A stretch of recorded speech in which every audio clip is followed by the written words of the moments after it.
Assalamualaikum warahmatullahi wabarakatuh. Kita kembali dipertemukan dengan Hari Raya Idul Adha 1446 Hijriah.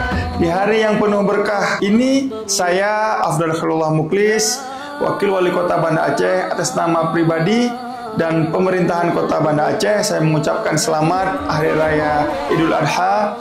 Idul Adha adalah momentum bagi kita untuk merenungkan makna pengorbanan dan keikhlasan. Bukan hanya tentang menyembelih hewan, melainkan juga tentang memperkuat solidaritas sosial, berbagi rezeki, dan menumbuhkan rasa kepedulian terhadap sesama, terutama bagi mereka yang kurang beruntung. Semoga setiap amal ibadah dan kurban yang kita tunaikan diterima oleh Allah SWT, membawa berkah bagi keluarga kita dan kemajuan bagi Kota Banda Aceh. Minal aidin wal faizin, mohon maaf lahir dan batin. Wassalamualaikum warahmatullahi wabarakatuh.